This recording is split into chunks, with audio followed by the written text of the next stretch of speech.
Coming up on Chasing the Natty, guest month finishes with a bang as we bring on two more guests to bring back the ever so popular game, The Price is Right CFF Edition. We have two awesome contestants today with the man himself, Eric Froton, and the Gridiron Scholar, John Laub.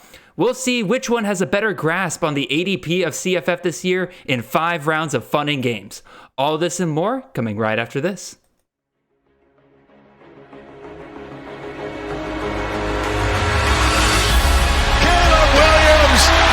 Cutting, mesmerizing run by the quarterback. Marvin Harrison Jr. touchdown. Marvelous Ball next to the end zone, dropped down for Franklin. Oh, majestic touchdown.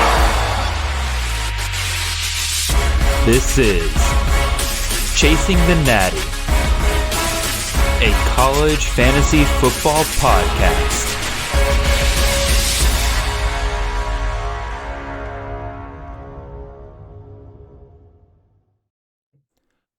All right, welcome in everybody. This is Jared Palmgren, host of the Chasing Natty podcast. I hope you guys are having a wonderful ride to your work on this Monday morning. Well, April has come and gone. We are finishing up here. I believe this will be the May 1st when this comes out. So technically you're right outside of guest month, but whatever. We're recording this in April, so we're continuing to call it a part of guest month. We got an awesome finale for you guys today. Got two wonderful guests. Titans of the CFF industry over the last decade, I would say. It is awesome to have both of them on here. Pretty much, I would say their podcast was one of the podcasts that inspired me to start CTN in the first place, specifically back when they did work for Fantrax with the CFF On Campus podcast. But everybody, please welcome on Mr. Eric Froton and John Laub. Eric, we'll start with you, man. How are you doing today? I'm doing great. We're in the stretch run here, coming into the home stretch for the NFL draft. I know John feels the same way. I'm ready to get this over with, turn the page, and talk some CFF. Yes, sir. John, how you doing, man? I'm doing great, and I couldn't agree with Eric more. I've been doing the NFL draft since January. I've got my CFF rankings done, but I want to dig deeper, and I've been publishing my Devy rankings. So I'm ready to go on to the next page now. Let's get the draft over with. Let's find the landing spots, and let's move on to college fantasy football. Yes, sir, and I think this would be a great way to get you guys in the mood for college fantasy moving forward. For those of you who don't know what we are doing today, last year I decided to come up with a CFF-style game show based on the ever-popular Price is Right TV show. I used to watch it all the time when I went over to my grandmother's house. She would always have it on. I loved it. It's a great entertainment. I figured, hey, you know what? In college fantasy, we have something or just fantasy in general, we have something very similar to prices, and that is ADP in general, which, quick explanation, ADP, average draft position, where people are going in drafts, because that's how much you're spending to get some of these players. So it's kind of like a price. We're going to do that with our favorite college fantasy players today. We got 5 rounds here, and our two contestants, of course, are Mr. Eric Froton and John Laub. They bring the energy, I bring the game. We'll get started here in a second. Basic overall format of the show. 5 rounds, different game each round. Each round will start with me naming a player, and then both Froton and Laub have to type in what they think is the ADP of the player. Whoever gets closer will go first in the round, and that person will also be competing for more points in the round than the person who comes in second for the round. At the end, after 5 rounds, we'll tally up the total number of points, and whoever has the most points after 5 rounds will win the second version of CFF, Price is Right CFF Edition. So, gentlemen, let's get started, but first I have to do one little thing, and that is give my spiel. You guys know I have to do it. If you want to support what we are doing over here with college fantasy football, the best thing you can do is go over and subscribe to campus2canton.com. We got a ton of great stuff over there. We got tools, we got rankings, we got ADP. Yep. Froton repping. here today. God, Froton, love you, man. Tons and tons of great stuff. Everything you need for your CFF, C2C, Devy leagues, and honestly, your regular NFL leagues as well. We got tons of great NFL analysts over there as well. So go check all of that out. If you're watching this on YouTube, make sure you like, comment, and subscribe. All of those wonderful things I ask you to do on a week-by-week basis. You guys have been doing a great job of that recently. Again, we got that goal of hitting 1,000 subscribers by the time the season starts. So we are on our way to doing that. So, and if you're already subscribed, go ahead and reach out to some of your college football buddies. Send them on over our way. Again, shout out to Luke for getting, I believe, 12 to 15 people to subscribe in just the last 2 weeks alone. So he has been killing it on that. Be more like Luke is all I'm saying. Last but not least, if you're listening to this on podcast, make sure you follow us wherever you're listening and you leave those 5-star reviews wherever you can. Gentlemen, let's go ahead and get into the first round. But before we get started, we got to go figure out who is going to go first. So the first player I have here for both of you, I need you to tell me the ADP of one Dorian Singer, wide receiver, USC. Now, do you mean number? One clarification. Yes. Do I want just amongst the wide receivers or overall? Overall. So you want you want the raw number of ADP. So if you think that they're going in the middle of the 4th round, that would be like an ADP of 42. Gotcha. And do you want us to do it fractionally? I know that you have the ADP by down to tenths. So do you want us to go down to tenths like it's fractional scoring, or? If you really want to, Froton, I will not stop you. I think it might be easier if you just keep it to whole numbers. Okay. I've got I'm ready. All right, go ahead and DM I sent me. it to you, Jared. All righty.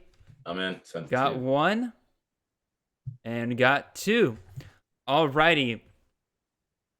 John, you put down an ADP of 59, so you're thinking end of the 5th round. Versus Froton, you put down 26. Dorian Singer has an ADP of 29.1. Oh, I knew it. So right in the middle of the 3rd round typically. So Froton, you will be going first, and our first game here will be a game called Any Number. So how this game works, which, by the way, before we get too far into this, if you're listening to this episode on podcast, I highly recommend you come and watch the YouTube version of this show. It's just going to make things a lot easier. So basically how this game works is there are 10 numbers up on the screen. There are 3 different players.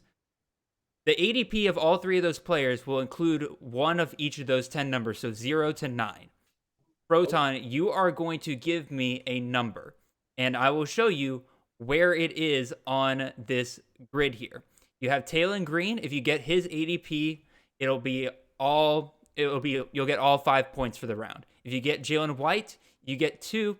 If you fill out Antwain Wells, you get 0 points. So, Froton. Okay, I'm going to go with the first number, 1. And you have one of the numbers from Taylor Green's ADP. I figured it might go that direction. I will now go with...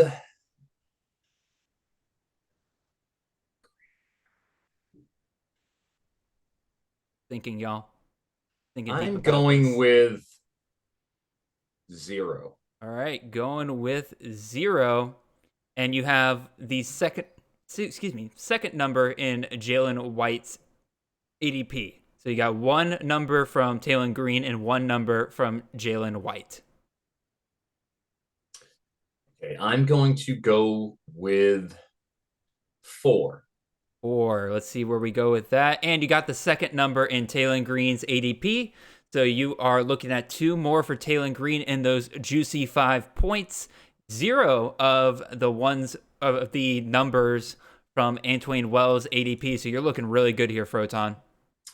Yeah, let me try to stay high here because I have an idea of where I think Wells, if John has any say in it, is going pretty high. I know John loves him. I'm gonna go high. I'm gonna go with an 8. All right, let's go with an 8. And you have the last number in Taylor Green's ADP. You only need one more from Taylor Green's ADP for those juicy 5 points, Froton. Where do you go next?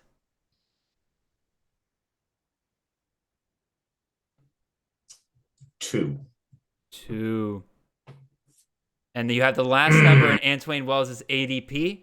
So you have, or excuse me, I should say the third one. I keep saying the last one. That's probably giving people an idea that like you're getting that pointage. Okay. So you have one more in Taylor Green, two more numbers in Jalen White, and two more numbers in Antwain Wells.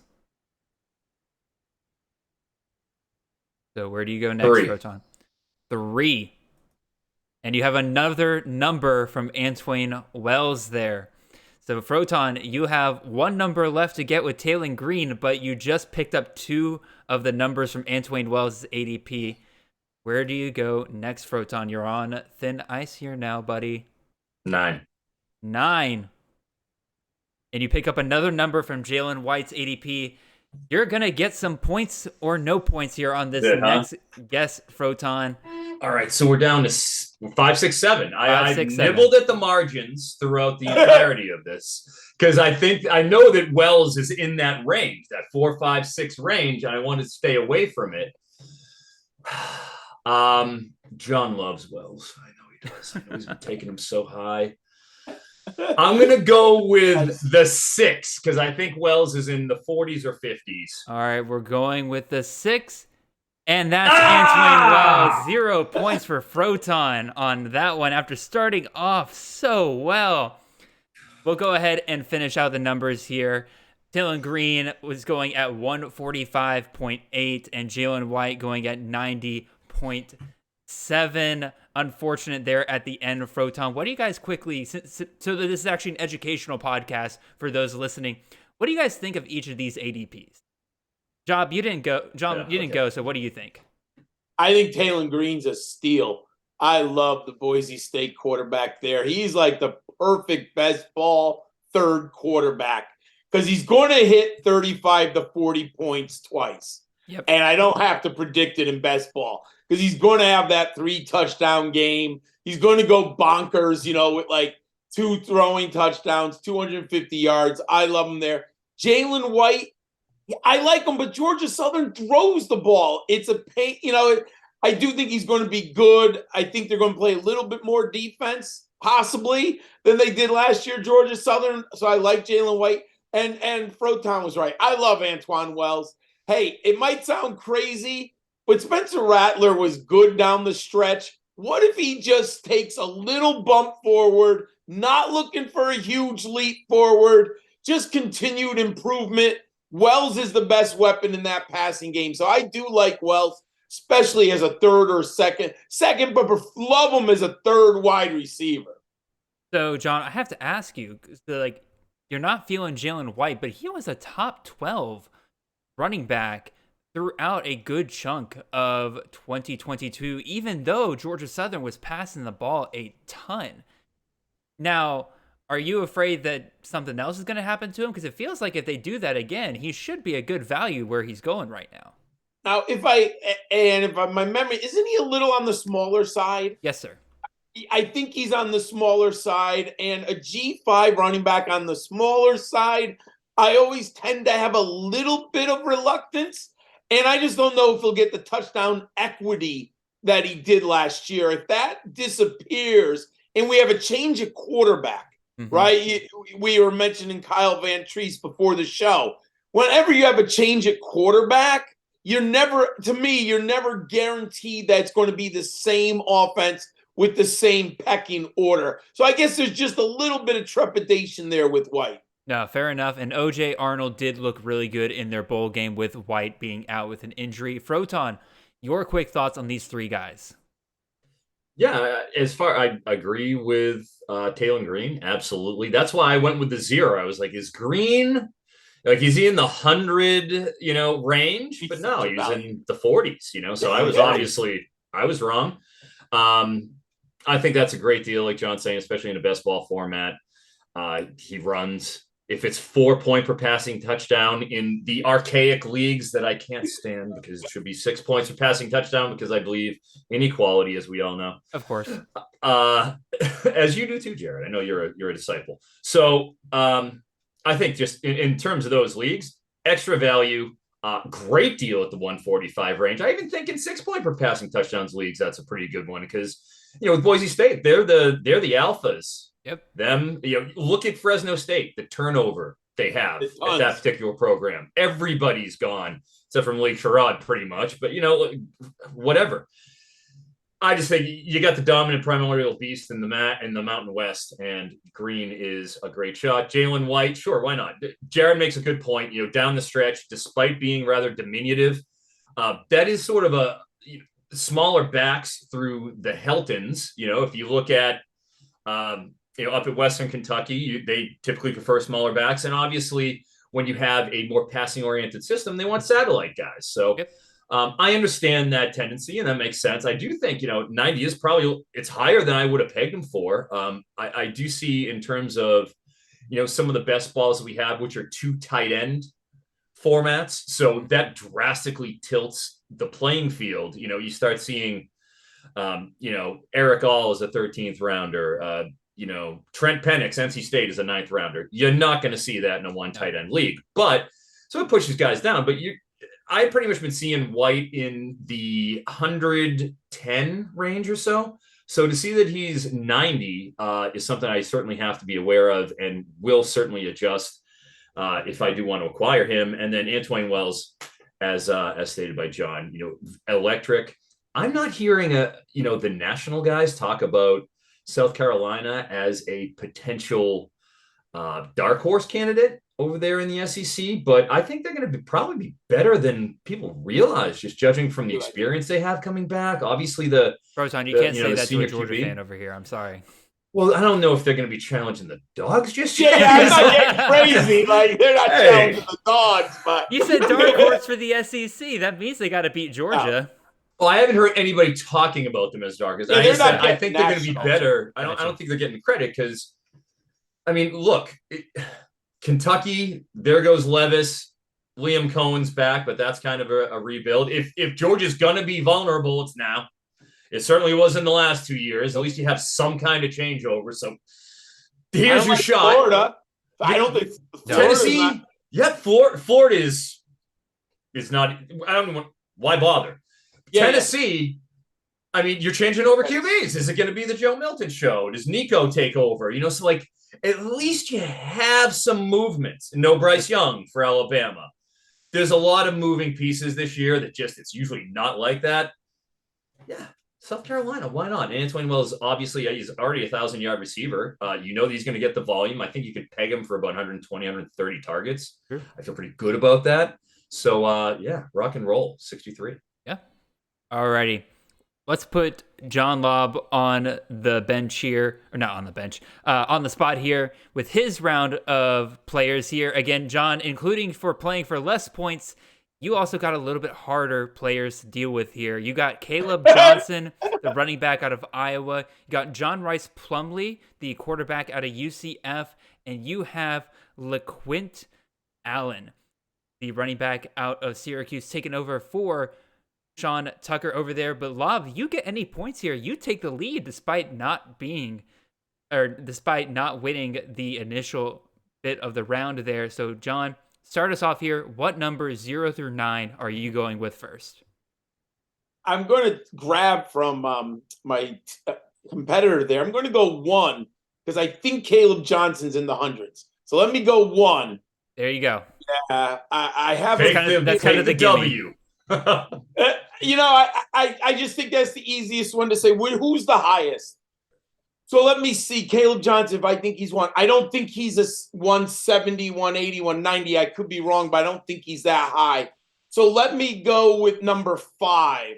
Let me see where number 5 falls on. And you get the second number in Caleb Johnson's ADP. So John with a great start here, but lest we forget, Froton started off well too. So don't choke like the Atlanta Falcons here, Laub. I can pull the Matt Ryan. Let me see here. So would he be the high 150s or the low 150s? LeQuint might be the low. That's in the middle. So I'm going to go 4. Give me number 4. Your number 4 is coming up, and you have the third number in John Rice Plumlee's ADP.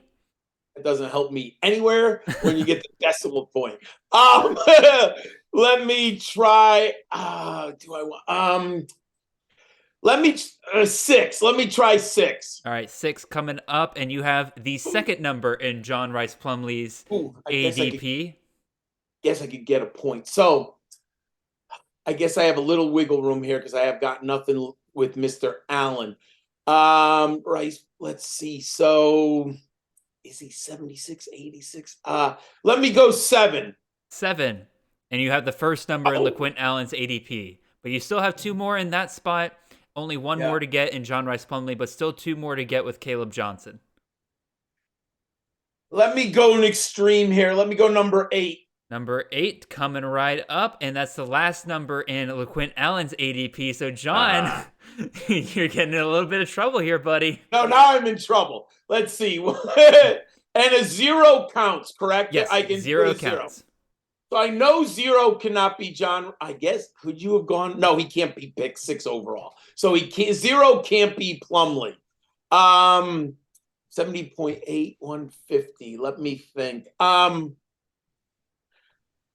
70 would put me in.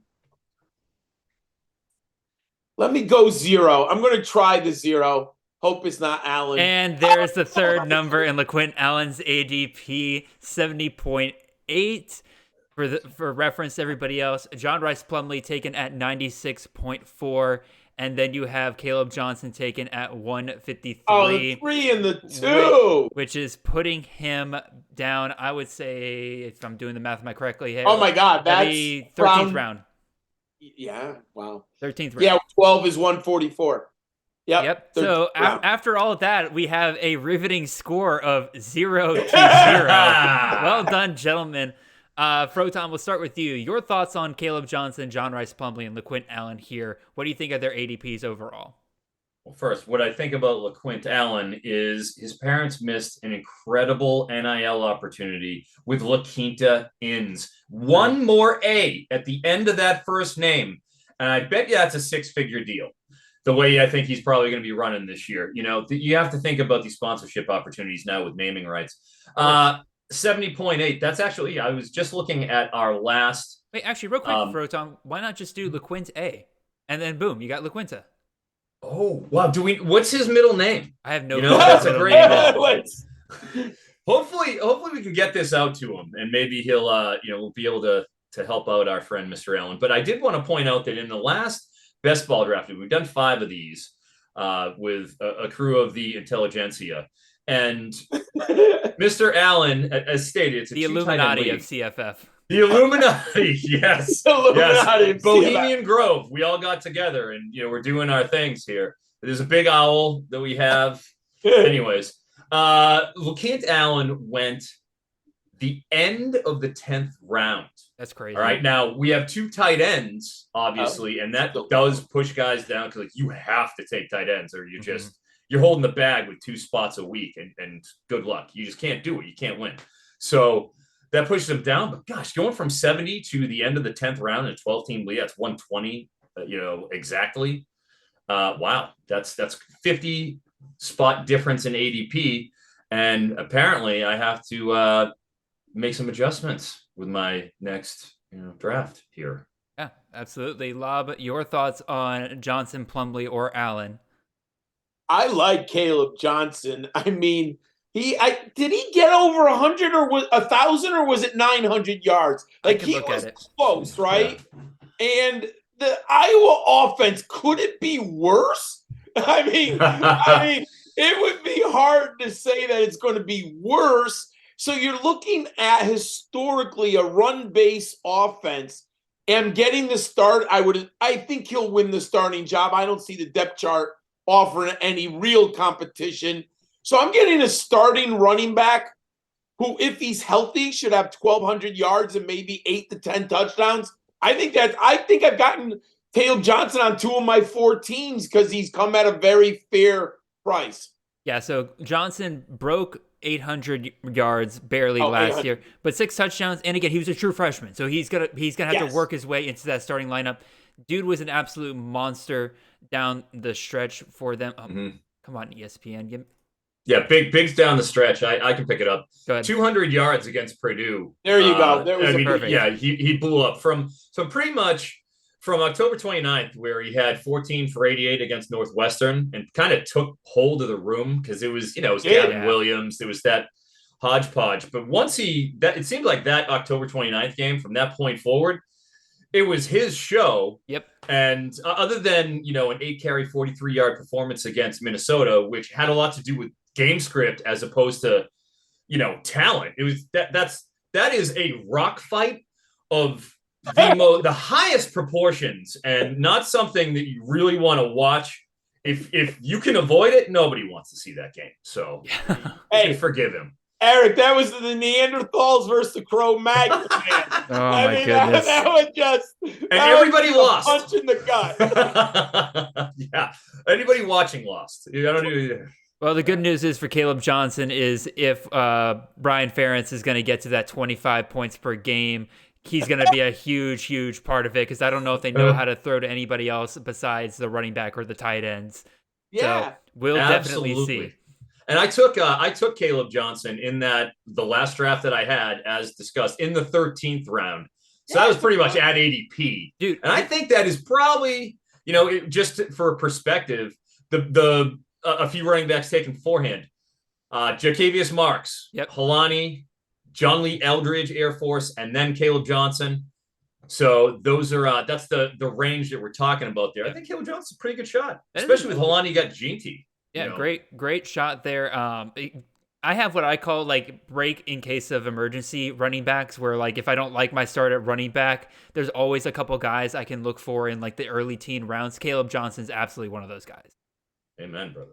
So let's move on to the next game here. I'm going to tell you guys the player that I want you to guess the ADP of, and that is going to be Mr. Cade Klubnik, quarterback out of Clemson.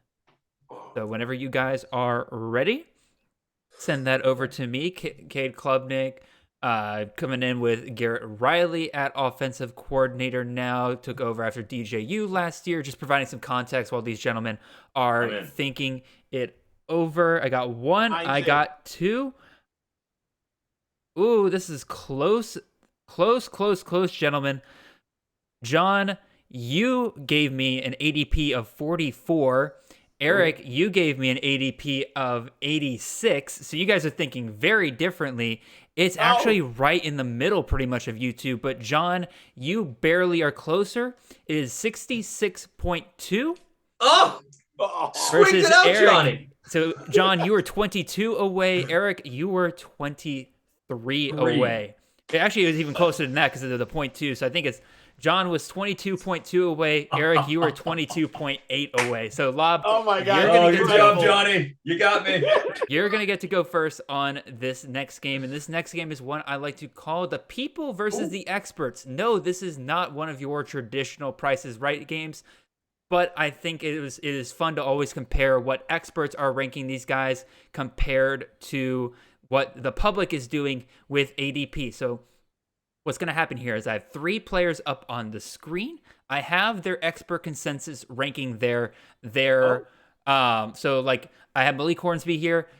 He is the 24th ranked quarterback amongst the experts. John, you are going to tell me whether that number is higher or lower among ADP. So this is the one time where you're going to be guessing the positional rank, not the raw ADP of it. Positional rank. Okay. So if you think he is higher, you're going to say, or if you think he's QB 23, you're going to guess lower. If you think he's QB 25, you're going to guess higher.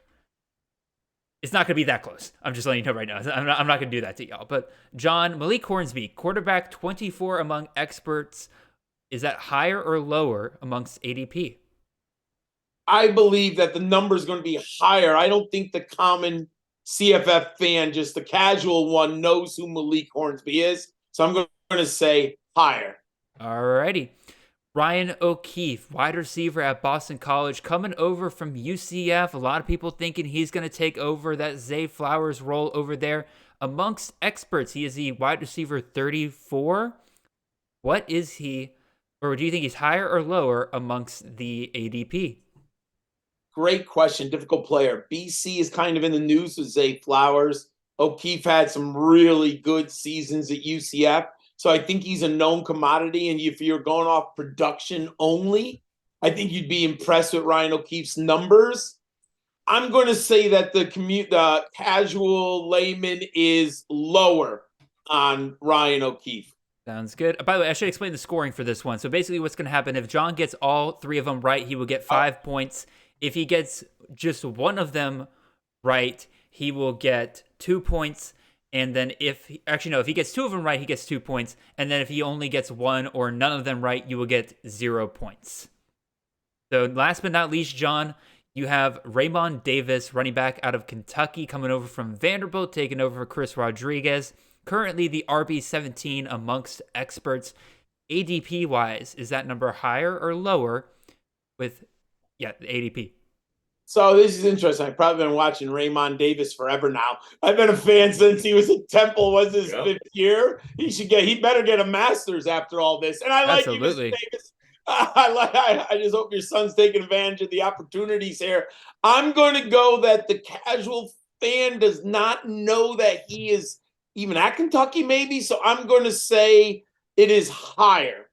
All righty. So John going higher on Malik Hornsby at QB, higher than QB 24. So he thinks he's going to be in the QB 25, 26 and higher. Ryan O'Keefe also going to go. I believe you said higher on that one, correct, John? No, I said the casual fan's going to be lower. So he's going to be 33 up. Okay, gotcha. Higher. Gotcha. 33 and up. I'm sorry, 33. Yeah, I'm sorry. And then Raymond Davis, you said the casual fan will be higher than RB17, so RB18 plus. Yep. Let's find out how well you did here, John. Malik Hornsby, quarterback 24 amongst experts, is QB 18 amongst ADP. So, John, one strike already, buddy. You need to get both of these next 2 in order to get the points. So, with Ryan O'Keefe, you said that he would be lower than wide receiver 34 amongst the experts. He is wide receiver 43 amongst ADP. So, John, unfortunately, you are taking home a fat 0 for this round, unfortunately, as well. And then last but not least, Raymond Davis, RB17. Amongst the public in ADP, he is running back 22. So you did get that last one right there, John. But you got 1 out of 3. So, unfortunately, you're going to take home 0 points for this round. Froton, my man, you are up, and we need to get some points somehow here. So let's do that. So let me move our markers back over here. I will say I'm impressed that the public knows Malik Hornsby that well. Those players. That's impressive to me. There are certain people who are willing to take Malik Hornsby as like a 5th, 6th round guy. They are they're completely bought in on him, and I get it. It's just I'm not quite there yet with it. Froton, we're going to go ahead and get into yours here. You have the wide receiver Alex Adams out of Akron. You have Donovan Edwards, running back out of Michigan, and Benjamin Urasek, not the running back, stupid graphics. I'm firing whoever did that. The tight end out of Stanford. Oh, my man. So, Froton. All right, what Alex I'm going to go with here, first off. Alex Adams, wide receiver 29 amongst experts, higher or lower?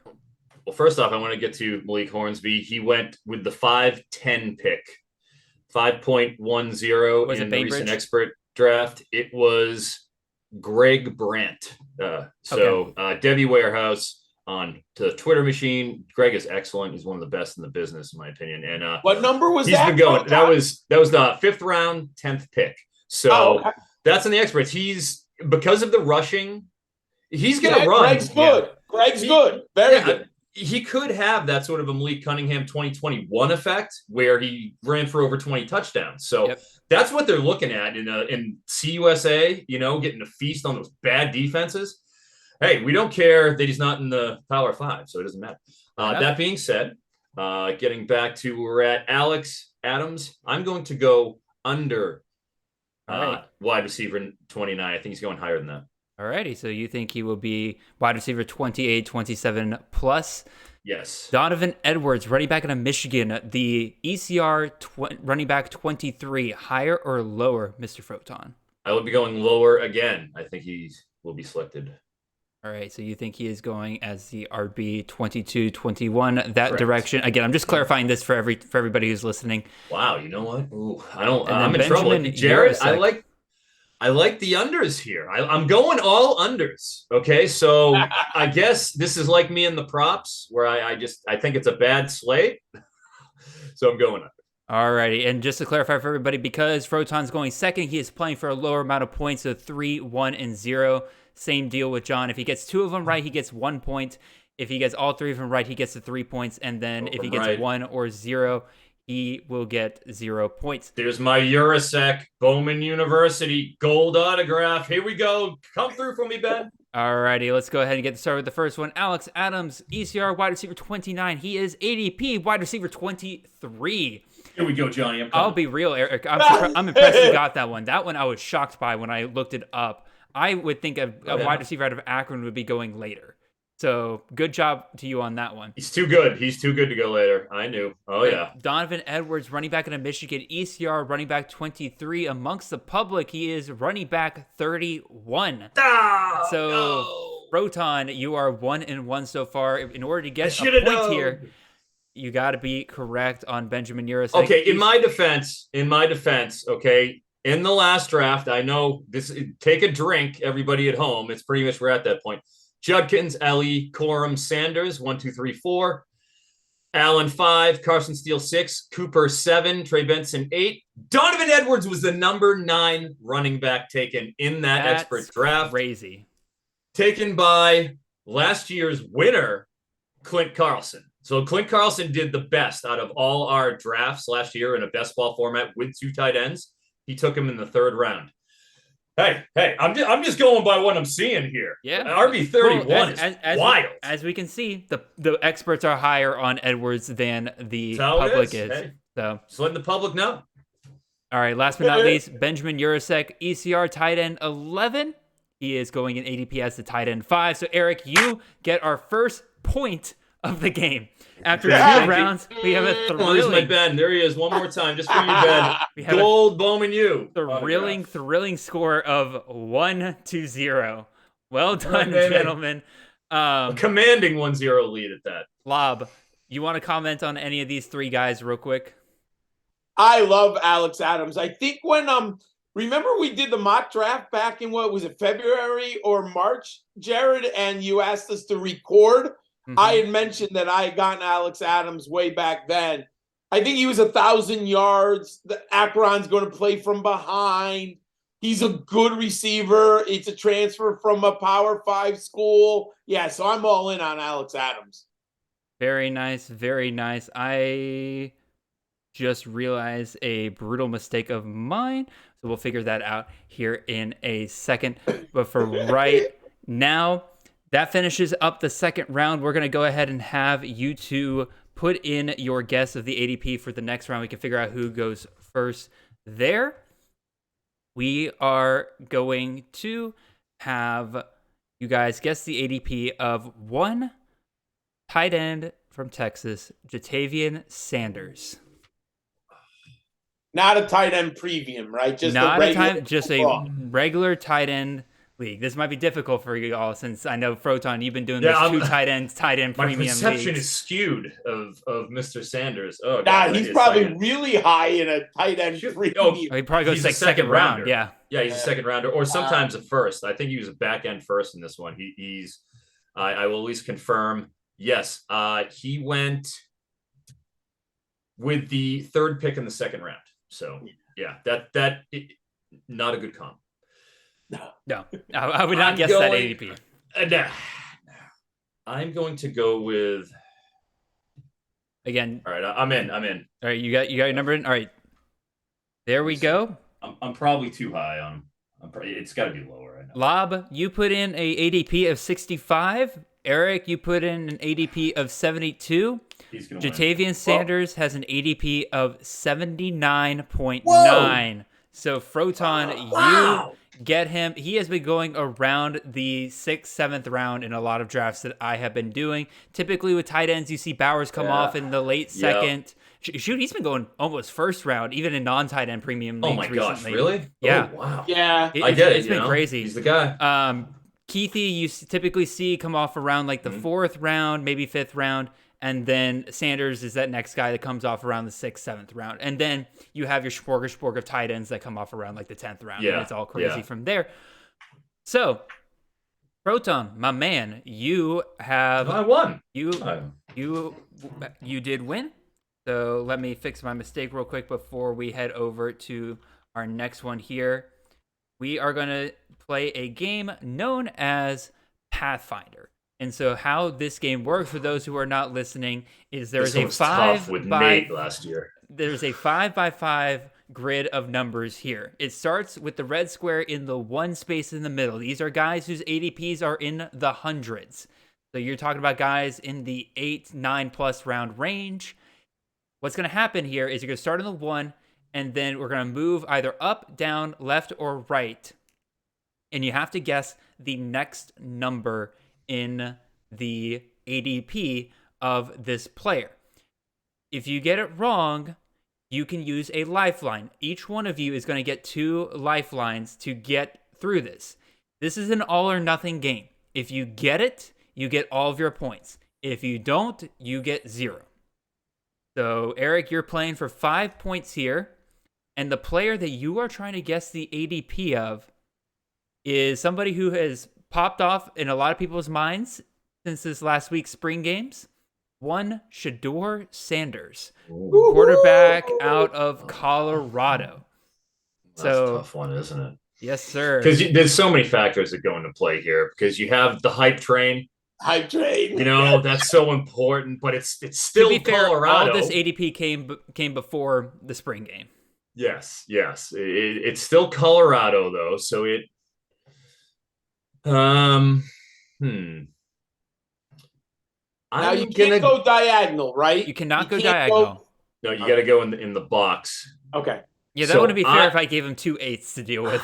See, okay. I'm gonna cross out the 9. I'm not going 9 because there's no way he's that high because he's Dion's kid. So that's logically I'm out. 2 seems a little low. Then I'm screwed with the 4 and the 5. Maybe this is part of Jared's. Jared might have a plan here. He might be teasing with the 4 and the 5, but it's the 2. You know, I'm trying to look at the number selection here. I'm trying to analyze Jared as much as I'm analyzing the board. Now I'm interested. This is a dive into my psyche that I didn't even know about. So let's hear it, Froton. You never know what you're gonna get when I'm going with the 2. I'm going with the 2 because of the hype train. Because I think Jared's baiting me with the 4 and the 5. You are it's going not the 9. You're going to the 2, Froton. Yep. Whatever weird psyche think you did was correct because that's indeed right! the next number for his ADP. He is in the 120s of ADP. So now, Froton, you have 3 different directions you can go here. You go with 128, 120s, 120, or 124. This is so much more arbitrary. Are we go? There's no decimal in this, right, Jared? There is, yeah. You'll tell us when we reach the decimal? Yes. Mm-hmm. Okay. Yeah. So it'll be after the 3rd number. So currently he's looking for the ones place in the ADP. Okay, so I have to think conceptually again.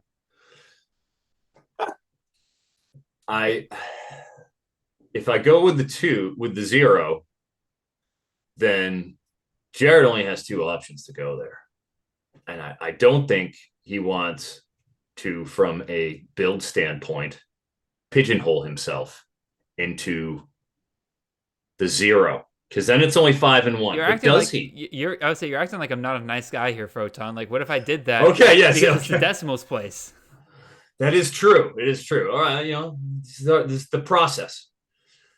But would I have you go 2 spaces to the left to start off? I don't know. I'm crazy like that. Yeah, that's what I'm saying. It doesn't fit the logic for me. This is such great You CFF go left, content. left. It doesn't fit logically. So I figured you have to go one or the other. I think he's on the high side of the 20s. 8. And Froton goes to 128. The weird logic continues to work, Froton. You got 128. I knew it, Jared. I could read you like a book. Let's play poker sometime. Yes, sir. All right, you got to guess the decimal place now, Froton. Is he 128.0, 120 point, or 128.4, or 128.5? You have both of your lifelines here. Okay. So the good news is that you're pretty much guaranteed to win here. Well, no, but I have to hit my lifelines. So Yes, you're not wrong. that's the You're thing. not wrong. You gotta So hit the lifelines. it's not like it's a given. It's I have to hit the lifeline. So there's the 4 and the 5 there. So arbitrary. 0. All right, Froton going to 128.0, and that is your first miss here, Mr. Froton. You are going to use your first lifeline here. How the lifelines work is I'm going to give you a player, and I'm going to give you 2 numbers. You have to tell me what the actual ADP of the player is compared between those 2 numbers. First guy up we have here on the screen is Mr. C.J. Donaldson, running back out of West Virginia. Not a tight end anymore, believe it or not. Not a tight end. Is he 61.9 or 70.8? 61.9. Yes, sir, you got it. So that's 1 lifeline. You're good to go. Make your next guess, Mr. Froton. Well, my number is 25, as you can see here. That's 25. So I'm going to go with the 5, of course. All right, Froton moves over to the 5. And Mr. Froton, you have 5 points. 5 never... 5, 5, 5. It all works out. 5, 5, 5 works all out. So Froton now with 6 points total. Well done, sir. Let's bring this back to the middle. I just want to point out to everybody that's watching that was a clinic for everybody. That's how this is done. This is years and years of Price is Right, playing hooky. It works out. Who knew? Real world application of Price is Right. Oh, yeah. Tons of great CFF discussion happening here, too, as you try to read my mind as to where the numbers are placed. Laub, I have a player here for you. You need to guess the ADP of, and it is going to be a little harder than what Froton had. Trevor Etienne, running back out of Florida. Ooh. All right. Can I see the board? I'm sorry, because you got on the little screen there, Jared. Yeah, you can. There we go. Yeah, so you can pin it. Okay. So, the amazing part is I'm probably 30 years older at least than Jared, and I watched Rice is Right with my grandmother. So just think about how long this show has been on. It's pretty incredible in so many ways. All right. So I can't believe that he would be in the 20s. That's too low. So I can't. I mean, if Trevor Etienne is 20, I'd be blown away. So is he in the 40s? I'm going to say Trevor Etienne is not in the 40s. I still think that he's Travis's younger brother, Florida, but I don't think you have Montrell Johnson. So I think that's too much. I don't think people would reach for him that early. 9 seems high. That's 9th round. I'm going to go 5. All right. John thinks he is in the 150s, and John, you're correct, sir. So you've passed the first test. Now you need to find that ones place. Do you think he's at 158, 157, or 154? Gets real hard here. So 154 would be the 14th round, right on the spot, right? 13th round. First pick. Is he on 13? Is he late or early in the 13th round?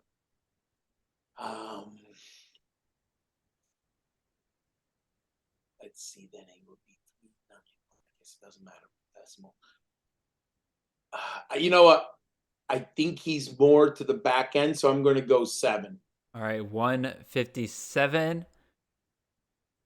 Mr. Laub, you are incorrect. You are in need of your first lifeline here. Okay. And your first player here is Elijah Badger, the wide receiver out of Arizona State. Is he 79.4 or 88.4? Ooh, close. And I like Elijah Badger. So let's see. 48, 65, 72, 6. 79.4. 79.4 is correct. Also, I love the ASM. Actually, no, it is incorrect. I jumped the gun there. Sorry, Lob. You have lost your lifeline, and unfortunately, you are done for the game with 0 points. But I appreciate the ASMR you've been giving us whenever it gets real quiet and you kind of talk about things. I love it. So unfortunately, now Froton has taken a commanding lead in this game. So he's 88 point. Oh, what was the number of ETN? 154.3. 154.3. Yeah, this game gets real tough when you're trying to get to the ones in the decimal place.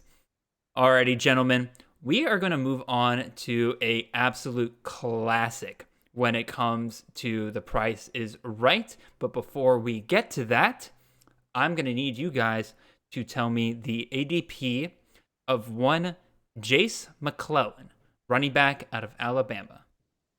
Whoa, I've owned no shares of Jace McClellan. Really? And Justice Haynes is getting all the press. This is pre though. Yeah, yes, right.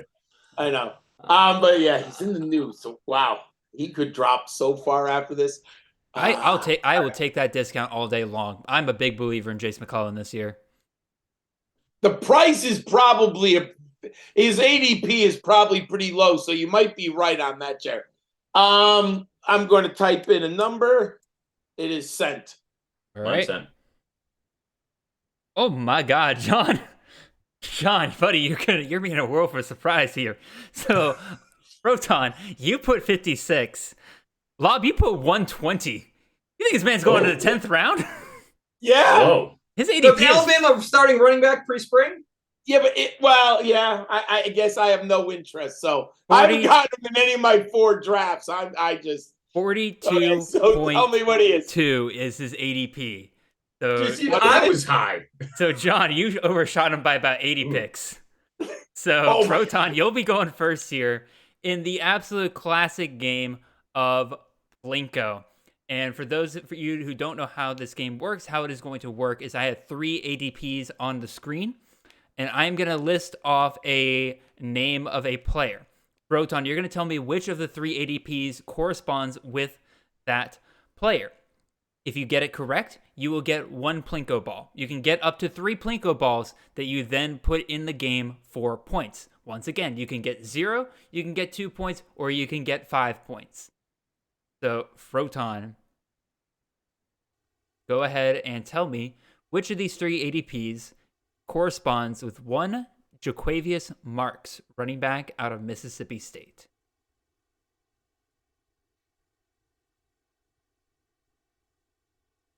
I've stumped him. 126.9.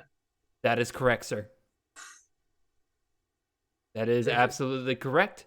Next up, I'm going to give you 1 Xavier Weaver, wide receiver out of Colorado, formerly of South Florida, goes and joins his buddy over at with the Buffalo, joins his buddy Jimmy Horn over there with the Buffaloes, was originally committed to West Virginia, but all those, I guess, friendly bonds, not family bonds, I was about to say.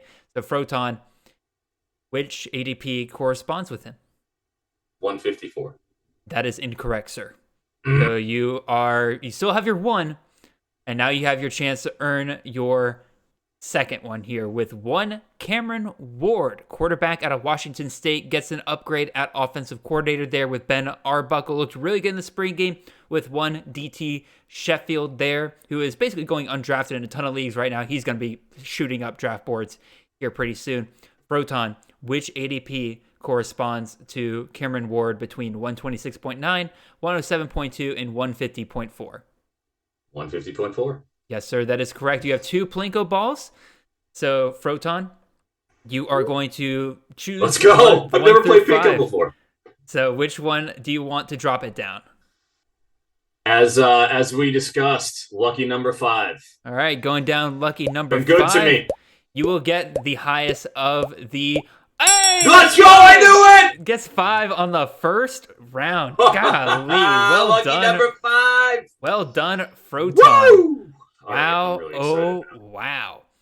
So Froton wins 5 points there. Well done, sir. I'll take it. And then I have one more. I'm going to go with number 1 because I am going to win. Oh, I don't get another one. You don't get any more points. You just go with the highest one. But oh, it would have been 2 points. Oh yeah, whatever. It's like number 5 worked. Yeah, cool. Alrighty, let's move on to John. Your ADPs here. Let's go with one Jarquez Hunter, running back out of Auburn. You got 125.7, 92.5, and 101.9 here. So we have the 10th round. We have the 8th round. I'm going to go 101.9. That is correct, sir. You got one of your Plinko balls there. Oh, by the way, I should change these scores because you're going second. So you're going to change these to 3. John, while I'm doing that, give me the ADP of one RJ Maryland, tight end out of SMU. Lucky I didn't give this one to Froton. Otherwise, Froton would probably be thinking that he goes in like the 4th, 5th round. Yeah, I'm glad you dodged the tight end here. Yeah. Yeah, SMU tight end. He's definitely a name that people know, but he's not one of the earliest ones off the board. Let me go the 125. That is correct, Mr. Laub. You got 2 of your balls now. You just need to tell me which one's the ADP of one Johnny Wilson. If you've been following along, this should be a pretty quick answer here. 92.5. 92.5 is correct, John. You have all 3 of your Plinko balls to try to get Johnny. Those 3 points to cut your lead, cut Eric Froton's lead from 11 to 8. So, John, we'll go ahead and do that. And then afterwards, we'll discuss some of these guys and your thoughts on them. John, 1 through 5, which one would you like to drop it down? Let's try number 5. Come on. Oh, lucky number 5, baby. Oh, man. See, number 5 is only lucky for me, John. Well, I wanted the edge. But let me try number 4 this time. Number 4, here we go. This is your second Plinko ball here, going way to the left and coming back in 0 again, Laub. Oh my God. All right. I guess I'll try the number 2 this time. Let's see if I can get some luck. All right, he got some 2 action going on here. Goes to the left, coming back to the right, in the middle there, and gets the third one. The third one gets the 3 points. And Laub, you finally got some points on the board. Well done, sir. So with that, let's discuss some of these guys. We'll take a little break here from the game and discuss some of these guys and their ADPs. We'll go to Eric, your guys first here. Joquavius Marks, Xavier Weaver, and Cameron Ward. In my humble opinion, Xavier Weaver might be one of the worst values in drafts right now. I forgot he was even there. He is going as the 107 pick off the board. That's putting you in the 8th, 9th round. I get it. It's Sean Lewis's system. You want to target those outside guys.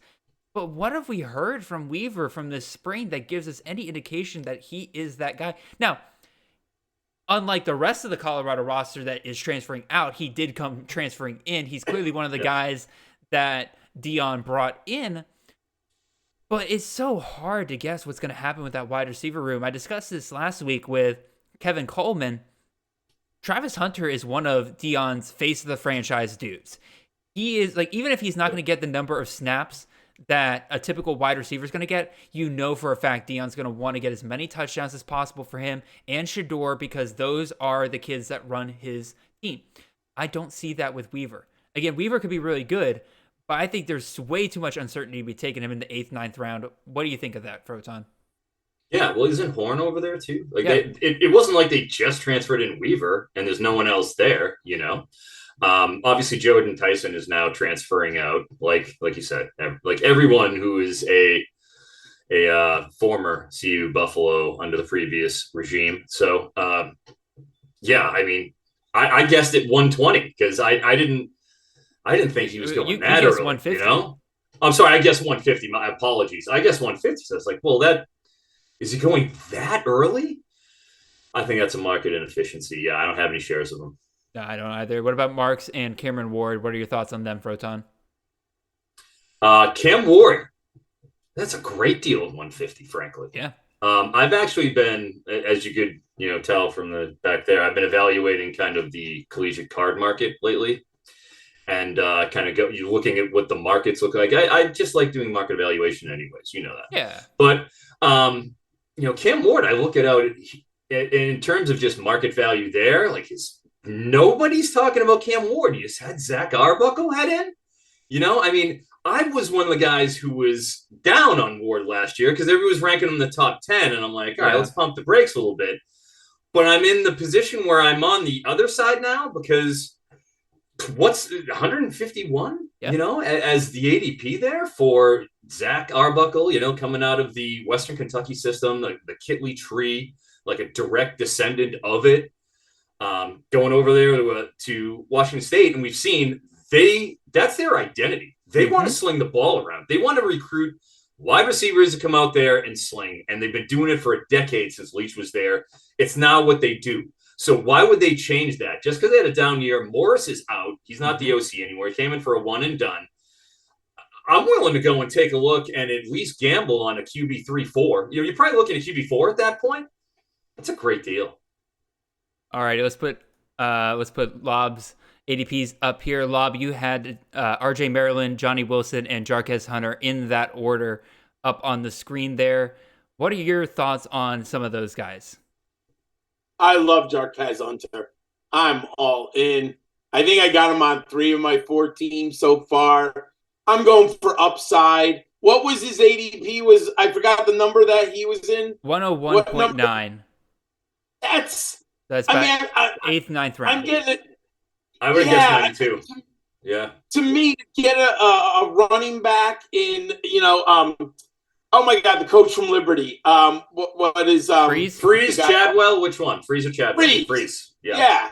I'm getting the starting running back there. It's a no-brainer to me. I think he's the best running back. I know they just brought someone in, but I still think Hunter is going to be, or if they bring in Hunter, D.D. Hunter, if they bring him into Auburn, I still think, there's 2 Hunters. I still think Jarquez is great. I think at the ADP, he's a no-brainer in my book. I think he's going to have a very good season for Freeze. I don't know if they'll win a lot of games, but they're not going to be as inefficient and as poor as they were with Hugh Freeze. They're going to be a better football team. Don't know how many wins that'll translate to, but he'll have more lanes and better blocking than Tank Bigsby did. I'm definitely a little worried about Jarquez Hunter, mostly because, again, whenever Freeze has the option of having a dual threat quarterback, it takes so much away from the running game, at least for the top guy. Because, again, you saw guys like Joshua Mack, even Day Hunter last year and everything. Like, they don't reach more than 800 yards. And then Malik Willis, obviously, when you have Malik Willis, you're not going to give it to the running back. You're going to let Malik Willis do his thing. But he's the outlier. But, you got Ashford there. Ashford's a pretty good dual threat in his own right. So, I'm definitely a little worried about the upside. Now, granted, with the passing game being absolutely nothing, at least if that spring game is not anything to go off of, maybe they have to rely on a guy like Jarquez Hunter. So we will definitely. I'm going to go with what Froton taught me years ago. If you can't throw the football, you should have played. Ashford cannot throw the football. Oh, man. He cannot throw the football. Garrett Schrader looks like an all-star next to Ashford when it comes to completion percentage. Oof. I think we can go ahead and move on to our final game here. We got Plinko. We got to do the other classic game from The Price is Right, and that is Cliffhanger in all of its yodeling glory. Oh, the yodeling! I'm so happy. So, but first, before we get into that, gentlemen, you guys got to give me the ADP of one Michael Pratt, quarterback out of Tulane. Ooh, Froton jumped at that one. He was like, "All right, I know this one. I'm ready to do this." I think Froton. I've got some shares of Michael Pratt. I would say I think Froton set the ADP of Pratt this year. I think we talked about it on that first show. I think he named the number. Where am I? I'm in. Going? All right, got one from Laub. I'm going. Okay. That's probably a little high. All right. John, you put down an ADP of 85. Froton, you put down an ADP of 89. His ADP is 76.4. So, Laub, you're going to get to go first on this one. This is your chance to, well, cut the lead down. I think Froton's already run away with this one. But Mr. Laub, you can earn some honor points here. How this game is going to work is I'm going to give you one player at a time. And once again, you're going to say this one out loud because it's just yours. Give me the ADP of that player. The difference of that ADP of what you give me compared to where they actually are at is how many points this little yodeler is going to move up the ramp here. You can What do I got? 50? Is it 50? You have cumulatively 50 points. If you go up and you finish between 40 and 50, you'll get those 2 points. If you finish below 40, you'll get all 5 points. And if you go off the edge, you will be getting 0 points. So, again, one of the most difficult games, but that's why I save it here for the end. John, your first one here is Mr. Squirrel White, wide receiver out of Tennessee. Oh, he's popular. I want to... 35. 35. Let me get my yodeling voice here ready to go. Let me do it real quick.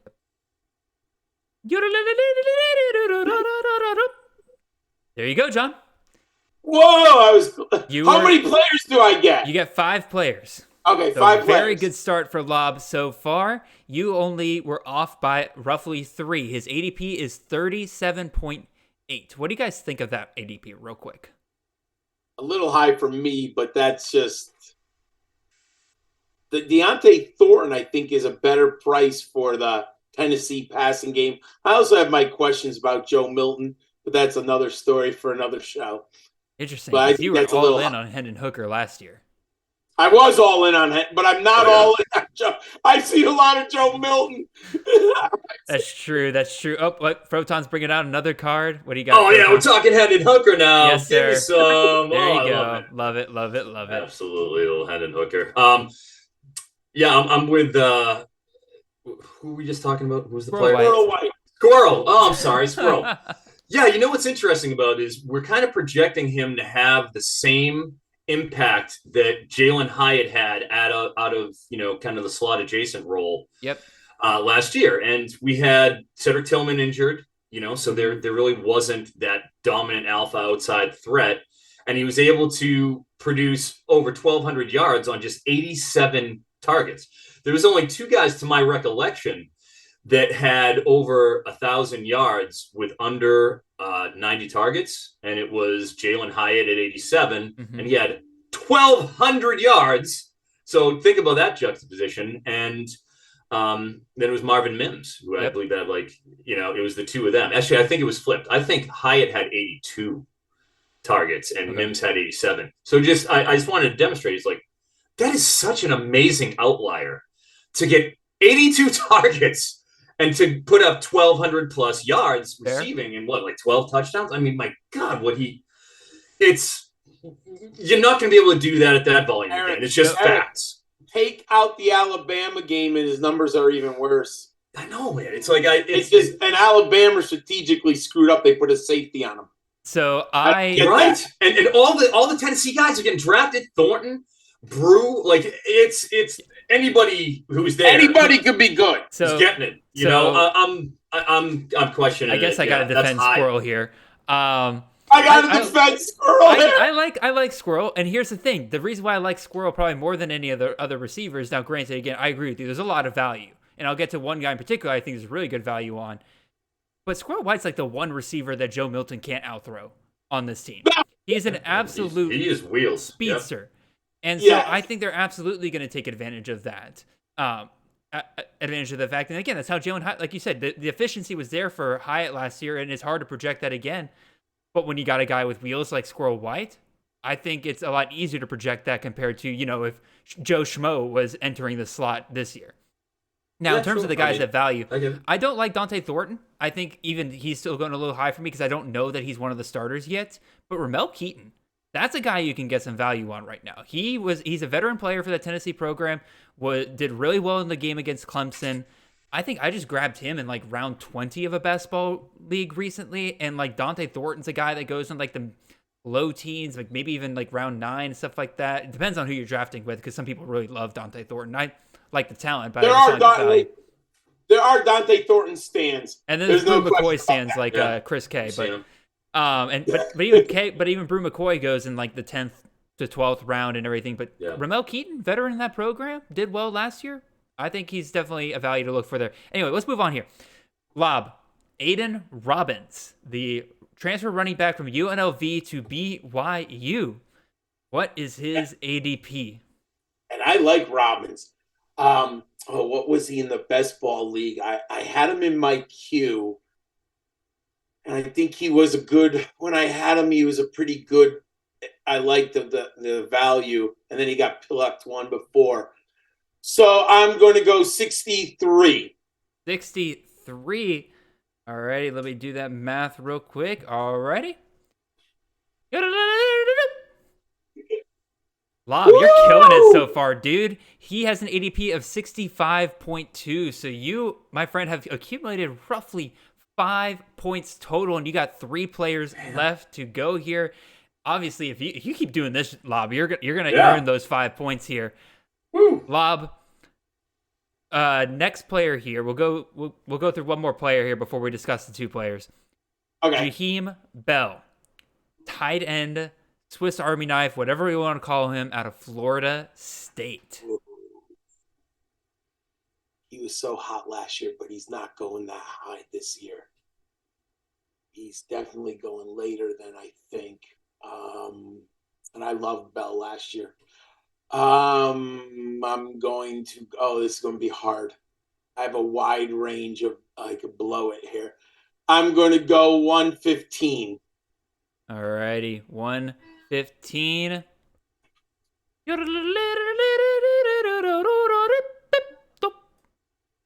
You were 6 off, Laub.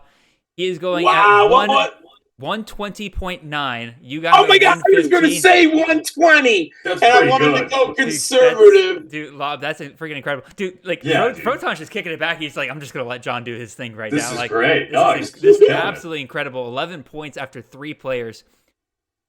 Let's talk about Jaheim Bell and Aiden Robbins real quick. Froton, you're not doing anything right now. Tell us a little bit about those guys and how you like them.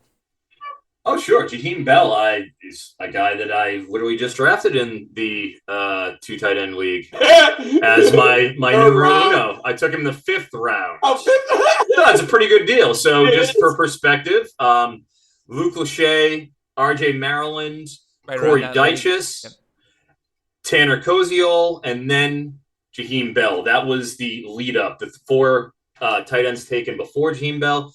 Traore for Colorado went right after, and then Nesbitt and one of the worst values you can get right now is Traore. Wow. Yeah, that is, I mean, you're expecting a lot there from him going from Arkansas State, over. Good luck. Good luck with that. All righty. But yeah, I liked Jaheim Bell a lot. I mean, God, year 3. This is like the team we've been waiting for. And well, not we I'm not a Florida State fan, but like the Florida State trust since the Jameis era, like they've been waiting for this team. Mm-hmm. They're waiting so bad. Oh yeah, they're gonna run it up. They're gonna score as many points as they possibly can, and it's gonna be on. So yeah, all in, guns blazing. Yeah, this is the recruiting year for the Seminoles. 100%. They got to prove they can put together a complete team this year. Try to grab some of those top guys. Keep that going forward. Laub, keep their boot on Miami's necks too. Yeah, they don't want Miami to rise. Laub, tell me about Aiden Robbins. How do you like him? Well, we always talk about systems, right? And Tyler Algier and Christopher Brooks. And I believe in the BYU system. Ironically, we talk about the Cougars having that dynamic passing game. But recently, if you look at the offensive line, they can run the football, and they've been good. I liked Robbins at UNLV. He's got the size. I think he's 222 pounds, somewhere's around there, like 5'10", 5'11". He's, they're moving up a level of competition at the Big 12, but I know Jared knows my famous quote, they're defensively challenged in the Big 12. Yes, sir. I think BYU with the change of quarterback moving up to the Big 12, they're just going to smash it, I think, with the offensive line. I mean, it makes all the sense in the world to try to run that football with inexperience at the quarterback moving up to a level of competition. So I think Robbins fits perfectly in what they should want to do at the BYU this year. So I want to throw something out here because Nicholas Ian Allen got onto me last week or a couple weeks ago when I was talking about the Big 12 being defensively challenged. He gave me all his numbers and everything and basically showed me that, like, hey, Big 12 is actually pretty decent at defense now. Iowa State. Yes, I will say BYU, they are better than – you're right, Jared. They're better than they were like 7-8 years ago. Yes. So I just kind of like to say it. It's kind of my joke. But Iowa State, Baylor, TCU, a lot of these teams really stepping up on their defense. Let's keep it going here, Laub. Let's keep this incredible run going. DeCorian Clark, wide receiver out of UTSA. There's 3 UTSA receivers. Obviously, Franklin's a crazy early one. DeCorian Clark. They are a hot offense. People like this UTSA offense. I'm going to go 78. 78. You're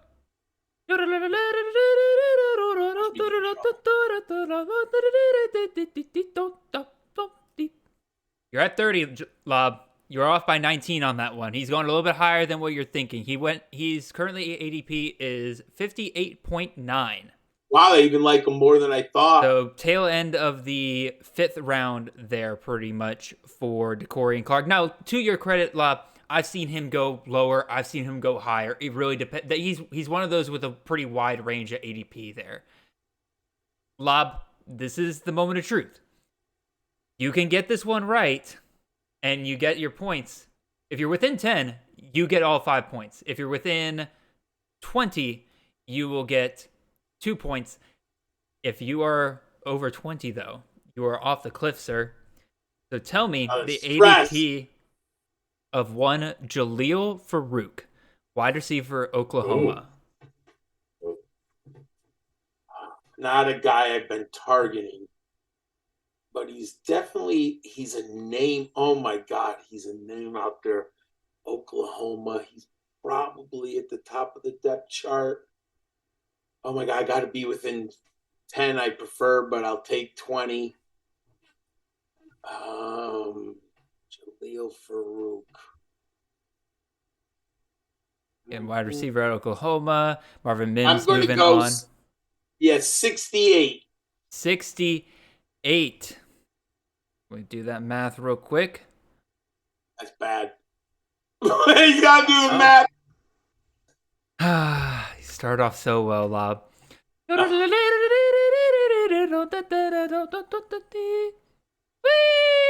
Oh! It's Jaleel Farouk. 90.2. So he is going, if I'm doing my math correctly here, like 8th round. I've got a fun fact for you guys here on Jaleel Farouk. In the last draft we had, the expert, he was taken in the 9th round. So right about this. With the 7th selection, and he was taken one spot in front of DeCorian Clark. Ooh. That is borderline shocking to me. Mm-hmm. And it was taken by Mike Bainbridge, so I'll dime him up.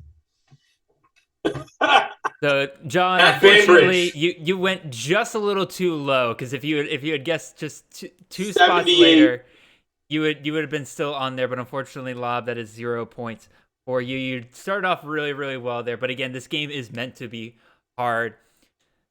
Froton, Clark, and Farouk. Your 2 thoughts on those guys real quick. Yeah, well, it just so happens. It's interesting that literally 2 guys are sitting here talking about in the same thing. It was happened to be taken right back to back. Obviously, I mean, I do like Clark more. I think, that's pretty standard, but there's 3 miles to feed at UTSA. He was injured coming off, if it's going to be of the three of them, I understand why Clark is down there. But, ACLs are like Tommy John surgeries nowadays. It's like they get them out of the way and they're back. And it doesn't seem like there's really much, in the way of hangover from those surgeries. So I'm not particularly concerned. And I would certainly take him over Farouk. That being said, they do get him the ball in creative ways. Jeff Lebby does. And with no Marvin Mims to be have the alpha role, it does stand to reason that Farouk would be the one to rise. I mean, they brought in LV Bunkley Shelton, but I'm not particularly concerned about him. They're kind of different players. And I mean, in the 90s, I don't have any problem with that. For perspective again, it was the guys taken before Farouk, Sturdivant, who I love, Dante Thornton, who was mentioned, Elijah Badger, who was mentioned, Caleb Hood, Devin Voisin. So I probably the only person I would, well, actually no, Voisin I like too, but like I probably only would take Voisin and Hood over Farouk out of those guys. Yeah, I think you can make a pretty good case. Yeah, that makes sense. Although do like Oklahoma did also just get a brand new receiver in Brennan Thompson, the 4-star wide receiver coming out of Texas. They picked up his commitment this week. So maybe they do have a couple options there. But also, Oklahoma, for some reason, the last couple of years, transfers at wide receiver have just not been working out. You mentioned LV Bunkley Shelton. They brought in the one guy from Missouri. Mike Woods. From Arkansas. Well, yeah, like again, just hasn't been working out. So these homegrown guys like Farouk, Marvin Mims, and stuff like that, they've been incredible. I would definitely bet on Farouk this year. Froton, you are now up. Again, you pretty much have won the game already, but you can now dance on the grave of the Gridiron Scholar by I would never do that to my good friend John. The only time I've ever danced on the grave with John. Spirit here, Froton. Well, look, if it was UMass UConn, well, then it would be where it'd be in each other's throats. We'd be engaged in Mortal Kombat. We'd be in the octagon. But, this is a friendly game today. Fair enough. All righty, let's get you started here, Froton. Give me the ADP of Jalen Daniels, the quarterback out of Kansas. I love Jalen Daniels this year. I got him ranked as the top 12 QB. He was the number 1 QB in CFF last year before he got hurt. And then he came back with some pretty decent games to end the season, then a monster game against Arkansas to finish out the bowl season. Froton, what's your number, man?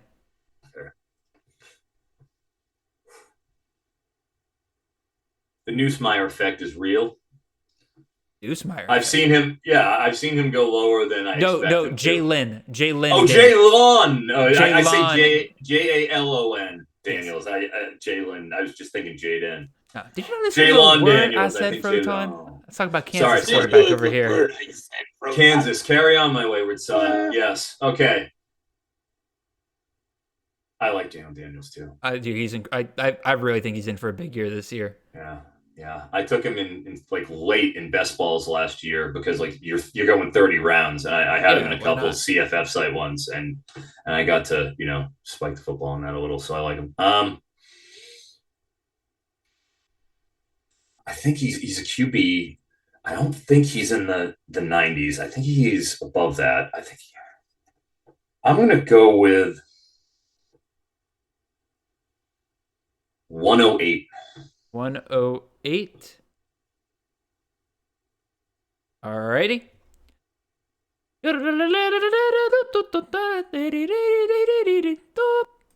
Right about 10. So you're about average to what you want here, Froton. He is going at 97.7. So he was indeed in the 90s there, late 90s. Yeah, I knew right around the 90s, the low 100s. Fair enough. Next up, we have Mr. Jordan Curley, the wide receiver out of SMU. Possibly seeing some new competition here soon with Jordan Hudson being heavily rumored to go over there. But for now, Curley, what is his ADP, Froton? Oh, he's been a very sought after commodity in early drafts from what I've seen. Like I've seen after like I think it's about the wide receiver class. After the first 2 rounds, where you get to pretty much like Jalen McMillan, Mm-hmm. becomes personal preference for like Yeah, 15 picks. I would agree that after those top 8 wide receivers, it can very much very quickly. It can go where you want, and he's sort of he's been in that pocket. Well, it's all right, but he's in that pocket. You know, he's been drafted in that group. I'm going to put him at 57. All right, 57. You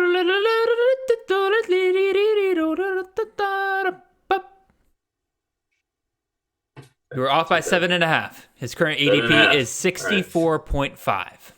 Okay.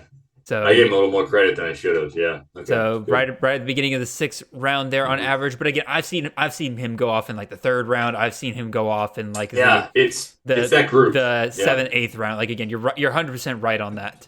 Yeah, seven spots I can live with. What about Bucky Irving, the running back out of Oregon? Bucky.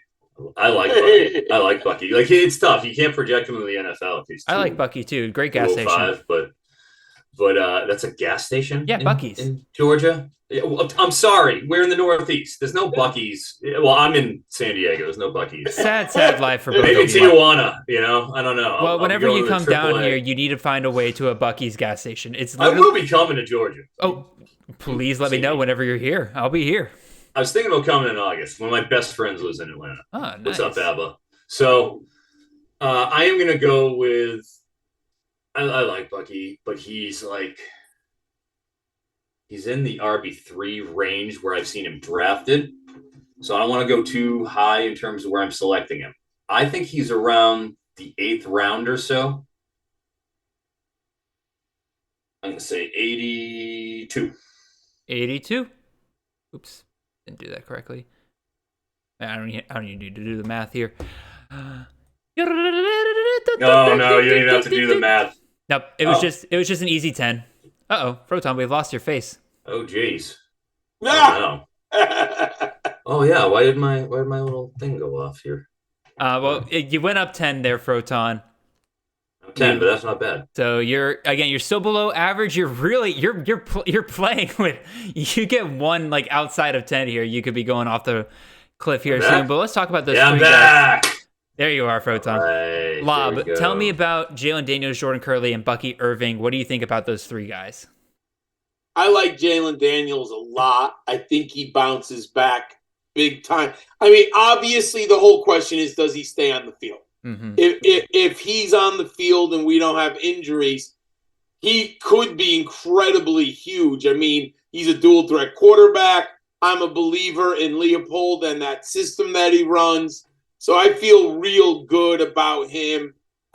It's just the injury factor. I might have him a little lower than that because I do till I see him play 12 games. I'm not convinced that he's going to play 12 games. Bucky. That's the Oregon, right? We're talking about the Oregon running back. Yeah, I like him a lot. I think he's very interesting. I think he could have a big season. I think I think he's at a fair ADP right now. Maybe if you love Oregon more than I do, you can move him up, but I tend to believe in Bo Nix. So I think that passing game is still going to be dominant Oregon. Alrighty, Froton, let's get your last 2 guys here, starting with one Quinn Ewers, the quarterback I called the biggest bust in CFF last year, comparing where he was drafted to where he finished, and the fact that he was only out for a few games with injury compared to some other guys who are obviously bigger busts, but they were out for the year, things like that. It's because he finished as the QB 108 last year, so very, very rough year for Quinn Ewers, the first year of Sarkisian offense. But where is he being taken now, Froton? Well, obviously, most of these have been cobbled together pre-Texas spring game. I've been seeing him go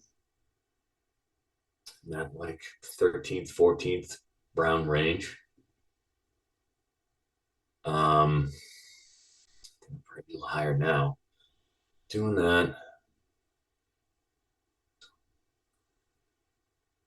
Thinking. I think he's close to that Cam Ward range, probably at this point. But if Cam's 151, I think his name recognition will get him a little higher. I'm going to go with 133. All right, 133. I'm going to probably march him off the ledge. This is way down there. Yeah, look at Jared smiling. He knows. Yeah. I'm smiling because wow, I was afraid you were going to go in the Cam Ward range, which would have put you off. His ADP is 119.1, so right at the end of the 10th round. Again, like you said, name recognition is there. You're talking about a guy that, again, you're right. I've seen him go off in the 13th round. I've seen him go off in like the 4th, 5th round. Because again, there's just people who are totally ready to buy back into him with Steve Sarkisian. I think he's perfect where he is right now, like around that like late QB 30 range. Because I see a bounce back coming this year. There's upside in that at that range. There is. And again, I think best case scenario, you're looking at a Mac Jones type season here from Quinn Ewers, where the offense is just uber efficient with all the weapons that they have, and Quinn is at the center of it. We'll definitely see. You're down to your last guy, Froton. You got to get real close on this one. Here we go. You got 8 spots before you go off the edge. Close. 8. So I can march him 8 spots. You're battling for 1 point here, Froton, so you can say that you beat Laub by 9 instead of 8. Well, at this point, I don't even want to. It's not about beating Laub. It's about saving this guy and not killing him. That's true, but the good news is that we got like 50 more of them. Bryson Nesbitt, tight end out of UNC. Oh, you saved the tight end for me. Yes, sir. Wait, did I have a tight end? You did not. I think you had one too. Oh, you didn't? Oh, I did not give Laub a tight end because that's what you get when you're a winner. You don't have to deal with the tight end ADP. And he waits to the end for me too, where I got 8 spots. I got a full-time Bryson Nesbitt in. Oh, okay. Oh, this poor guy. I'm gonna kill him. Okay, so we talked about Eurosic, right? And we had Eurosic's ADP. Do we remember what that was? No, that was a positional ranking. Oh, that was a positional rank. Oh, I'm sorry. To help you out, Froton, I'll be nice here. Because we did talk about RJ Maryland earlier. He's going off at 125.7. Appreciate that. Thank you. Okay. just to help out you crazy it tight matters. end premier. It matters, yeah. Let me think. So if he's there...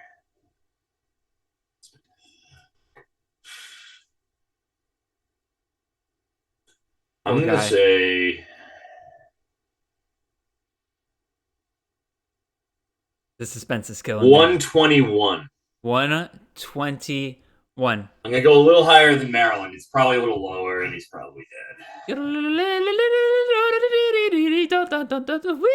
Oh! We didn't save him. You did not save him, unfortunately. 145? 134.7. So you were off by 13. That gets you knocked off the cliff there, Mr. Froton. 0 points for you, sir. But regardless, Mr. Froton, you are the winner of today's Price is Right CFF edition with a score of 11-3. Well done, gentlemen. I really appreciate you guys coming on. This is my first time I've been able to get both of who I consider my original CFF experts to come onto the show at the same time. Damn, this is thank you. Absolute. This is like a dream come true for me. I'm not gonna lie, y'all. This is so much fun. Really, again, I really appreciate you guys coming Jared, on. you've hung out with me like 3 or 4 times in person. I know. This is old hat. I know. We teasing. But I also just realized I got your names backwards. That's my bad on the graphics. Whatever. It's too late now. Froton, you got a ton of stuff coming up with the NFL draft and everything like that. You're doing a lot of work over there for NBC Sports Edge over there. Tell the people where they can find you if they're somehow not following you, but they're following me. Where can they find you on Twitter, and what can they expect over the next couple of months? Yes, you can find me at CF Froton, CFFROTON. And I work for NBC Sports. I will have a mock draft coming out tomorrow. I'll be covering, as I tend to do, the marketplace around the picks, and, if there's any particular value, how the market has moved, stuff like that, I'll put that in because I like to have a different angle on the mock. And then I'll have a round 2 and 3 mock I'll be doing after round one on Thursday night, where I will be leaving my softball game immediately afterwards to go and write that column. Yes, sir. All right, and then in terms of CFF stuff, Froton, what can the people expect from you in the next couple of months? Oh, I want some rankings out. As soon as this NFL draft gets done, I will be putting out rankings come Yes, hell sir. or high water. You can bank on that. And I want to come in and I'll come in and talk to anybody who wants me to about CFF in the meantime. Perfect. You just cue me up. Here I am. Yes, I'm ready to go. So I'll definitely have CFF content, and for the summertime, CFF adjacent stuff. I go through every conference, at least Power 5. I'd like to go through every one if they'll let me, but I go through at least every Power 5 conference, hopefully every G5 too, and do a full soup to nuts analysis of each team and just geek out all over it about and do the over unders for each team, which I think on the win total front. So just say this is 8.5 for Team X. I think it goes over under. And I hit, I believe, 67% of those last year. Louise, so yeah, I did pretty well on my advanced stuff. I am an absolute psycho, so I dive as headlong as I can in. I go through all the numbers and I end up doing okay. So give those a look too. For those of you who don't know, betting. Wait, Eric, you're missing the most important thing in July. I'm sorry, buddy. I was leaving that for you, Johnny. It's you. You can have it. Go ahead, Laub. Let the people know what's coming.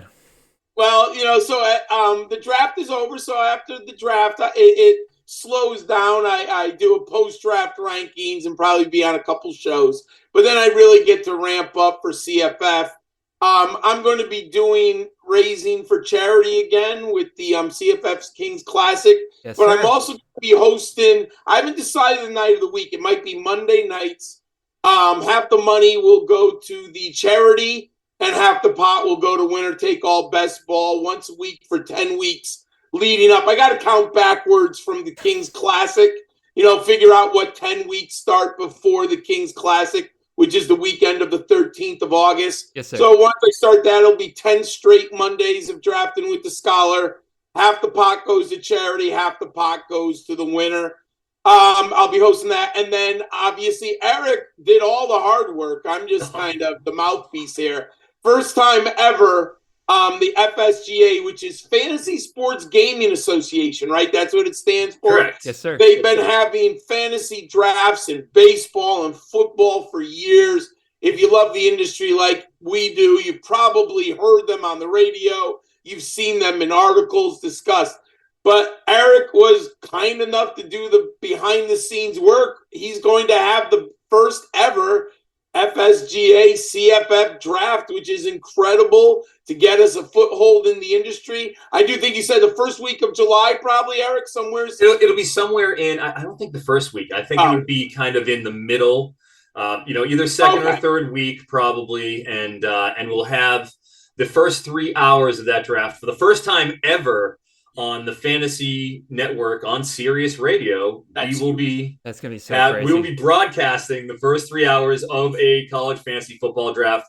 And my friend John, obviously my partner, essentially, and a good friend and somebody I love dearly, and Jared are both in the league, of course, because how can I have a league without you two? Come on now. First one, the FSGA. Do we have the full roster of everybody participating?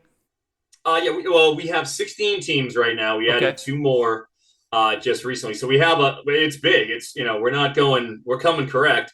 I would like to get to 20, but the real rub is everybody who is in the league has to be aligned with an FSGA associated entity, which is, as NBC and Fantrax with John and C2C with Jared and Fantasy Alarm as well with Jared too. And all those association CFF sites in it, C2C's in it, all those guys. So if a lot of those places that are bigger, there's a lot of the bigger places don't have CFF people associated with them. So it's been nice that we can get a groundswell of people who are sort of in the industry and care about it and are like us, who have really put a lot of time into it. We'll be able to get a lot of them in, and hopefully the idea is to get CFF in general exposure to the higher ups of the industry, because the FSGA, as John alluded to, is I was there in in February for the Winter Conference, where they give away all the yearly awards. It's really a big to-do. And it's, it's FanDuel, and it's DraftKings, and it's Underdog, and PrizePicks, and it's all these gaming companies are getting awards. And there's 400 of the most influential people in the entire fantasy and gaming industry in one room, where they have all these leagues, where they have NFL leagues, where you have relegation. You have 3 tiers of leagues. You have Champions League, you have the Enterprise, and you have the Startup. So you have all relegation, and if you don't perform, hey, you get kicked down. And if I don't perform, I hope that we have another league where you can kick me on down to. I'm happy to be there as long as I'm in a league. And, the idea is we want to be able to grow the sport that we love, the 3 of us, as much as anybody in the world. We want to be able to grow this and have that platform so that people can be aware of it. And the biggest problem that we had, and, it's been a big initiative of mine to get NBC, where we just acquired the Big Ten broadcasting rights for the night games, So we have the primetime Big Ten game. I'm trying to push an initiative where hopefully they can embrace fantasy, college fantasy, DFS, just to platform it, have it anywhere out there on the bottom line, maybe, having the fantasy scores for the week, just any semblance of awareness. I am trying to, really push behind the scenes, and where we have, a clean slate. We've never broadcast the Big Ten before. I'm hoping that, they treat Matthew Berry. He's a god. He is the biggest, entity in our world. And he has proven that concept on an NFL level. And I want to prove it for us in the college fantasy realm on our level. And I just sincerely feel like when I was traveling around, I was at the NFLPA Bowl. As you know, Jared, I got a video from there for the first mock draft we did. And I went to the Shrine Bowl, and I interviewed 40, 50 players. Like, you had incredible access to these guys. I talked to, a wide swath of these, young men going to the league. And I made sure at the end of every one of these 10, 15-minute interviews, after I just got done, obviously they know I know their program and about them. But then I say, hey, do you, just a quick question before we go, are you, have you ever heard of NFL fantasy football? And they look at me like, all right, dude, you just gave me 15 minutes where you know everything about my program. Yeah. And I'm a G5 player. Like, all about Eastern Michigan. What is wrong with you? So then I'm asking you, like, are you aware? And they look at me like, yeah, dude. Yeah, bro. I've heard of it, But then I flipped the script, and I've been asking them, like, well, have you heard of college fantasy football? And then you just look at their faces go from like, to what? That's a thing? Yeah, it blows. Each one of them is like, hold on. And to his credit, Mo Ibrahim, when I brought it up to him, he was all about it. Heck yeah. He's like, oh, show me. That's like, oh, dude, I had my, obviously the computer. I browsed the computer. I'm like, all right, well, here's what this looks like. And I'm like, do you realize you're a god? You are a first ballot college fantasy football Hall of Famer, Mr. Ibrahim. So I actually have a similar story here, because I am actually in the DMs of a certain first round CFF wide receiver this year. And I told him, because like last year he DM'd me when we started putting out some stuff for our CFF guide. He was just like, oh, where am I on this? Like, this is really cool. That's and great. then now I get to DM him this year. And I told him, I was like, dude, you're a certified first round CFF player. And for him, again, it's a G5 player, and he is over the moon excited about it, because again, he's like, it's so cool to see like just this other side of an industry actually giving me credit, like actually seeing all the hard work that I'm doing, because I go to this smaller school. Not as many people, I don't get talked about on the national programs. And he's like, it's nice to see that there's at least some people out there who see what I'm doing, and it is great. So you might be hearing from him in a couple of weeks here. We're trying to work something out. I think I have an idea who it probably is, but that being said, I won't spoil it. I know I won't spoil it, but go to the G5 list. Yep. G5 wide receivers, got it right. Yeah, probably give it away with that one. But so again, you guys have both been doing incredible work. Like I said, you guys are titans of the industry, and you're proving it even more with all the hard work you're doing, getting us deeper into the fantasy industry in general. You guys are awesome. Really appreciate you guys coming on to the show. But we got to cut it off here. I would love to. One thing I do want to point before we go out. I want to recognize some of the guys that are out there, guys, and I don't want to say girls too, but some of the people that have been out there creating content that are new. Yes, sir. Those people are important. Don't think that, just because I've been out here, doing this for a while, that I don't see you guys and I don't appreciate what all you do. I try to like every single one of them. Mm-hmm. Do it. We need more. Yes, sir. Keep them. Bring it. All the content. We want all of it. The more people out there that are creating, the more that it's going to spread and it becomes a movement, So if you're out there, right? Listen to me. Look at John. John's a teacher, Jared's just a grad student, just out of, just graduated. Brilliant. Obviously he does all this stuff like nobody else does. I was in sales. I was in real estate, for years. And I was able to go and transition and do this. And I know that everybody out there everyone is listening to us. Feels the way that I do, feels the way that all three of us do, and everybody that we hang out with, that we all know do. So if you think, look, you can do it. Get out there and do it. Get on Twitter, get a handle, and create, and we'll be there. I will retweet you. I want the more the merrier. It's a big pool. Jump on in. We need more people. No, if you want a great example, just look at Volume Picks. Justin Leo from Volume Picks. Again, we brought him onto our CFF team here at campus at Canton. And he was a guy that would, occasionally comment on my posts, like it and everything. We DM and stuff like that, talk about this stuff. And then one day he just decided, he said, you know what? I'm going to start writing articles. And it's solely about CFF. I'm going to start up a Substack. Anybody can start up a Substack. And he's putting out great content. The moment he started putting out content, we here at Campus of Canton noticed, and we're like, we need to bring this guy onto our team, the moment that we can afford it. And we did.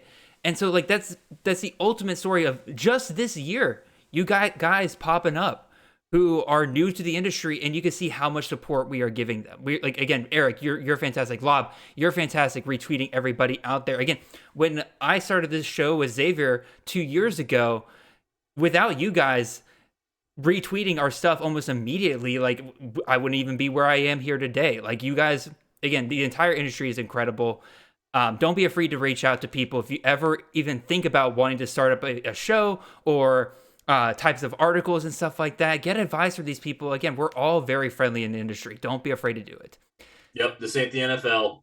We're all on the same team here. We all want the same thing. The NFL is already an established marketplace. We're not. There isn't a lot of gatekeeping here. Volume Pigs, 1,000-word article on Dallin Holker doesn't grow on trees. No, it does not.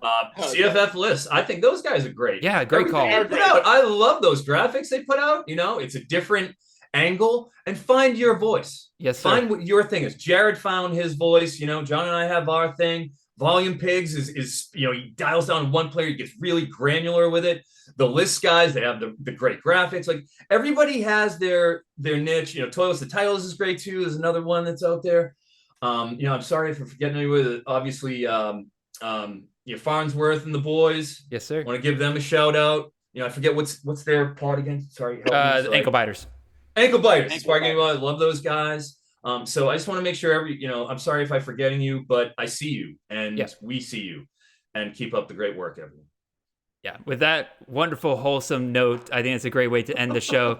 Froton and Laub, always a pleasure to have you guys on. Really appreciate you guys, and appreciate all of you guys out there for listening in. Incredible show. Love it all. Hope you guys have a wonderful and blessed weekend. I will see you guys next time.